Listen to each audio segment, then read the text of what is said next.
مولانا فضل الرحمان، جس کو مولانا کہنا بھی علماء حق کی توہین ہے، کے بارے میں کسی نے کیا خوب کہا ہے کہ جب حق اور باطل کی پہچان کرنی ہو تو دیکھو فضل الرحمان کس جانب کھڑا ہے۔ یہ لعنتی شخص جس جانب کھڑا ہوگا وہی باطل ہوگا۔ قیام پاکستان کے وقت ہندو اور مسلمان آمنے سامنے تھے، تب فضل الرحمان کے اکابرین ہندوؤں کے طرفدار تھے، بلکہ گاندھی کو اللہ کا بھیجا ہوا مسیحا اور جنتی تک قرار دیتے تھے، اور فضل الرحمان کے والد مفتی محمود نے یہاں تک کہا کہ شکر ہے ہم پاکستان بنانے کے گناہ میں شریک نہیں ہوئے۔ 1988 کے عام انتخابات میں جب پیپلز پارٹی برسر اقتدار آئی اور بے نظیر بھٹو وزیر اعظم پاکستان بن گئی تو فضل الرحمان نے عورت کی حکمرانی کے خلاف فتویٰ دیا اور جلسوں میں اور انٹرویوز میں عورت کی حکمرانی کو اسلامی تعلیمات کے خلاف قرار دیا، لیکن بے نظیر بھٹو نے اسی دوران ایک چال چلی اور فضل الرحمان کو ایران سے ڈیزل درآمد کر کے افغانستان سپلائی کرنے کا پرمٹ جاری کیا، تو موصوف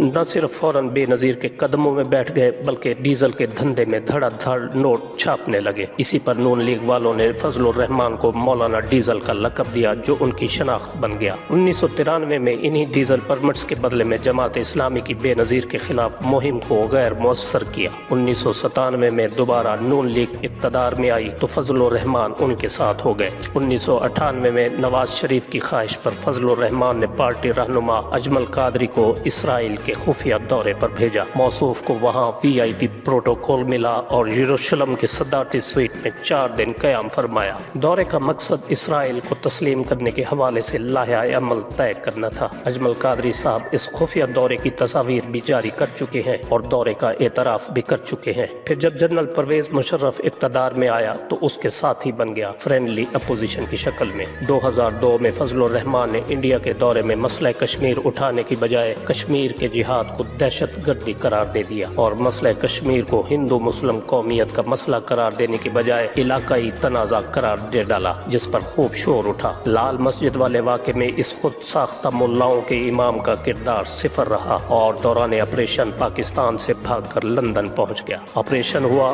تو واپس آ کر حکومت کے خلاف ایک زوردار تقریر فرمائی، جس کو اس کے پیروکار آج بھی شیئر کر کے فخر کرتے ہیں۔ کشمیر کمیٹی کے چیئرمین بنائے گئے تو انڈیا نے کشمیری مسلمانوں پر مظالم کی انتہا کر دی۔ فضل الرحمان کے دور میں کشمیر کا مسئلہ اتنا پس منظر میں چلا گیا کہ اقوام متحدہ نے اس کو متنازع ایشوز کی فہرست سے ہی نکال دیا۔ پاکستانی میڈیا سے یہ مسئلہ تقریباً غائب ہو گیا تھا۔ فضل الرحمان کے دور میں ہی انڈیا نے کشمیر پر ہندوؤں کی آباد کاری شروع کر دی، لیکن مولانا، جن کا کام ان سب معاملات پر آواز اٹھانا اور اس کا عالمی سطح پر اجاگر کرنا تھا، لسی پیتے رہے اور صرف لسی قیمت میں سالانہ 40 سے 50 لاکھ کے بل قومی خزانے میں بھیجتے رہے۔ جب TTP اور پاک فوج آمنے سامنے آئیں تو فضل الرحمان نے پاک فوج کو اپنے نشانے پر لے لیا اور ڈٹ کر پاک فوج کی مخالفت کی اور TTP کے ہلاک شدگان کی غائبانہ نماز جنازہ پڑھا کرتے تھے اور ان کی شہادت کے فتوے صادر فرماتے رہے۔ جب کسی نے اعتراض کیا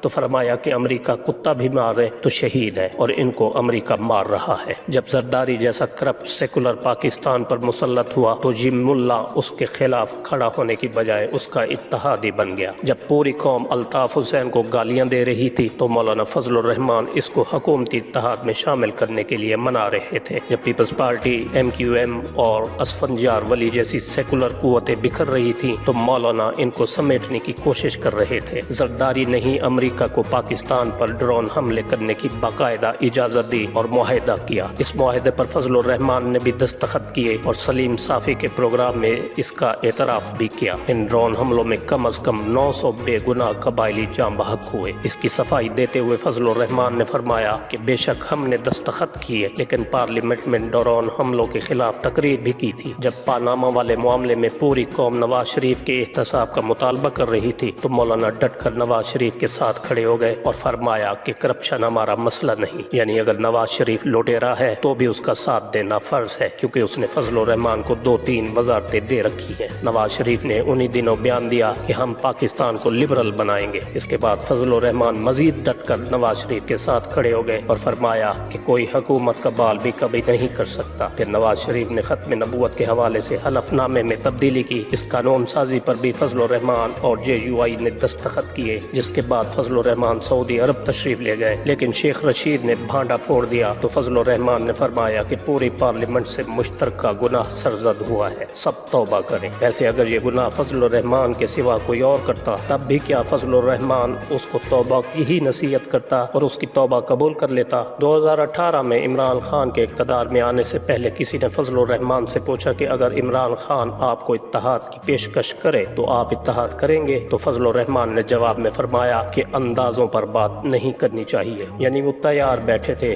کہ عمران خان کی حکومت بنے اور دیگر حکومتوں کی طرح فضل الرحمان نامی سٹپنی کو ساتھ لے لیں گے، لیکن خان ثابت ہوا ٹیڑھا بندہ اور اس نے اعلان کیا کہ ڈیزل کے بغیر حکومت چلا کر دکھاؤں گا، اور اس نے کر دکھایا، جس کے بعد عمران خان اس کا دشمن نمبر 1 اور مغرب کا پکا ایجنٹ بن گیا۔ لیکن جب عمران خان ڈٹ کر مغرب کے سامنے بھی کھڑا ہو گیا اور روس یوکرائن جنگ میں اعلان کر دیا کہ ہم کسی کی سائیڈ نہیں لیں گے اور امریکہ کو افغانستان کے خلاف اڈے دینے کے سوال پر ایبسولوٹلی ناٹ کہا، تو فضل الرحمان نے اسمبلی میں باقاعدہ عمران خان کے خلاف قرارداد پیش کی کہ اس نے مغرب کو ناراض کیا ہے۔ فضل الرحمان اور اس کے کئی ساتھیوں پر زنا اور ہم جنس پرستی کے الزامات بھی سوشل میڈیا کی زینت بنے، خاص طور پر گومل یونیورسٹی میں مفتی صلاح الدین کا سکینڈل، جس کو اقرار الحسن نے رنگے ہاتھوں پکڑا تو اس نے بیان دیا کہ مجھے شیطان نے ایسے بہکایا جیسے حضرت آدم کو بہکایا تھا۔ ویسے فضل الرحمان نے بھی دعویٰ کیا تھا کہ مجھے آزادی مارچ کے لیے حضرت آدم علیہ السلام نے ٹیلی فون کیا تھا۔ یہ مفتی صلاح الدین نہ صرف فضل الرحمان کے دستے راست تھے بلکہ اکرم دورانی کے بھی۔ اس پر چھاپا اس لیے پڑا تھا کہ یہ لڑکیوں کو بلیک میل کر کے اکرم دورانی کے فارم ہاؤس لے جایا کرتا تھا، جہاں اکرم دورانی کے ساتھ ساتھ فضل الرحمان کا بھی خوب آنا جانا تھا۔ فضل الرحمان کے حوالے سے فیاض الحسن چوہان نے ٹی وی پر آ کر کہا تھا کہ یہ عادی شرابی ہے اور اتنی شراب پیتا ہے کہ اگر اس کے بلڈ ٹیسٹ میں الکحل نہ نکلے تو میرا سر کاٹ دے۔ فضل الرحمان نے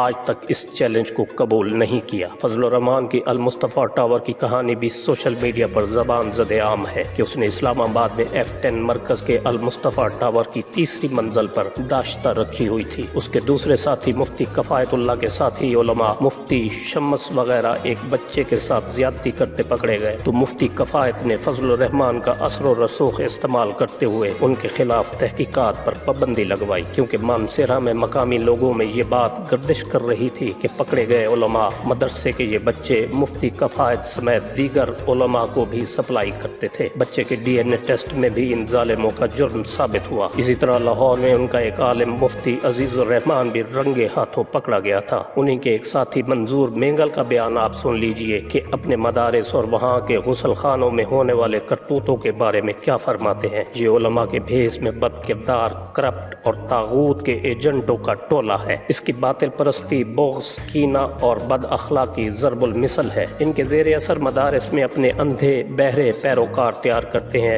پھر ان کو اپنے سیاسی مقاصد کے لیے استعمال کرتے ہیں۔ وہی شاہ دولہ کے چوہے جو جب ان کے حق میں بیان دیتے ہیں تو اسی کو اپنے حق میں دلیل بنا کر کہتے ہیں کہ دیکھو جی اتنے علماء اس کی پیروی کر رہے ہیں تو وہ غلط کیسے ہو سکتا ہے۔ باپ کے پاس 5 سے 10 کنال زمین تھی جس کو فضل الرحمان نے 26,000 کنال پر پہنچا دیا۔ نہ صرف فرنٹ مین رکھے ہیں بلکہ فرنٹ مینوں کے فرنٹ مین بھی رکھے ہیں۔ نیب نے اس جائیداد کی وضاحت طلب کی تو فرمایا اپنی تنظیم انصار الاسلام کے ساتھ جاؤں گا نیب کو جواب دینے، یعنی کھلی بدماشی کا اعلان کیا۔ میں اللہ کی پناہ مانگتا ہوں آخری دور کے ان باطل پرست، عقل و شعور سے عاری بد کردار علماء سے، جن کے بارے میں حضور صلی اللہ علیہ وسلم نے ہمیں 1400 سال پہلے آگاہ کر دیا تھا کہ یہ آسمان تلے زمین پر بدترین خلقت ہوں گے۔ آج اس بدترین خلقت اور اس کے کرتوت ہم اپنی آنکھوں سے دیکھ رہے ہیں۔ خدا کے لیے فضل الرحمان اور ان جیسوں کو نبی کا وارث کہہ کر نبی کی شان میں گستاخی مت کیجیے۔ نبی کا وارث بننے کی شرط صرف علم نہیں کردار بھی ہے، ورنہ تو شیطان، ابو جہل اور مرزا غلام احمد قادیانی بھی عالم تھے۔